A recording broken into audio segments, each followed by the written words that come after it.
పెద్ద ఎత్తున రాష్ట్రంలో కూటమి ప్రభుత్వం వచ్చిన తర్వాత మొట్టమొదటి సంతకంగా మెగా డిఎస్సి తీసుకురావడం జరిగింది. అలానే పెన్షనర్లకు సంబంధించి ఒకేసారి 4,000 రూపాయలు వృద్ధులకి, వికలాంగులకి 7,000 రూపాయలు. అదేవిధంగా మొదటి సంతకంలోనే ల్యాండ్ టైటిలింగ్, అదేవిధంగా రాష్ట్రంలో ఉన్న ప్రజలందరికీ కూడా అన్ని హామీలు నెరవేర్చడానికి సిద్ధంగా ఉంది కూటమి ప్రభుత్వం. బీజేపీ, జనసేన, తెలుగుదేశం పార్టీ యొక్క కూటమి ప్రభుత్వం ఈ రాష్ట్రంలో సుదీర్ఘ పాలన చేయబోతుంది. చంద్రబాబు నాయుడు గారు సుదీర్ఘ పరిపాలన చేసినటువంటి ఏకైక చంద్రబాబు నాయుడు గారు గతంలో 15 సంవత్సరాలు చేశారు, ఇప్పుడు 5 సంవత్సరాలు చేయబోతున్నారు. 20 సంవత్సరాలు పూర్తి స్థాయిలో 20 సంవత్సరాలు చేసినటువంటి ముఖ్యమంత్రులు ఈ రాష్ట్రంలో చంద్రబాబు నాయుడు గారు మాత్రమే.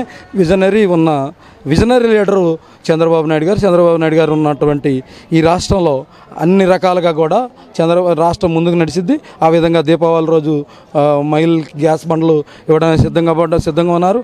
అలానే ఈ రాష్ట్రంలో తెలుగుదేశం పార్టీ కూటమి విజయ కూటమి ఎగరవేసిన తర్వాత ఇప్పుడు వరకు కూడా 100 రోజులు జరిగినప్పటికీ కూడా మంచి ప్రభుత్వంగా రాష్ట్రంలో ప్రజలంతా కూడా ఏకకంఠంతో పిలవటం జరుగుతుంది. దాంట్లో భాగంగానే రాష్ట్ర వ్యాప్తంగా కూడా అన్ని నియోజకవర్గాలు, అన్ని గ్రామాల్లో ప్రజలంతా కూడా మంచి ప్రభుత్వంగా కొనియాడుతున్నారు. ఆ విధంగానే రాష్ట్రంలో ముఖ్యమంత్రి గారు చంద్రబాబు గారు అయిన తర్వాత కేంద్ర ప్రభుత్వం కూడా గుర్తించి రాష్ట్రానికి పెద్ద ఎత్తున నిధులు ఇచ్చింది. అలాగే పోలవరం పూర్తి చేస్తానని హామీ ఇచ్చింది. అమరావతిని పూర్తి చేయడానికి సిద్ధంగా ఉంది. పెద్ద ఎత్తున 14 ఆర్థిక సంఘం నుంచి గ్రామాలకి పెద్ద ఎత్తున 26,000 కోట్లు రావడం జరిగింది. అలానే 15 ఆర్థిక సంఘం నుంచి 14,000 కోట్లు రావడం జరిగింది. రాష్ట్ర వ్యాప్తంగా కూడా తెలుగుదేశం పార్టీ కూటమి గెలిచిన తర్వాత ప్రజలందరూ సంతోషంగా, ఆనందంగా గడుపుతున్నారు. ఆ దాంట్లో భాగంగానే ఈరోజు 100 రోజుల పరిపాలన చేసుకుంటాను. మంచి ప్రభుత్వం.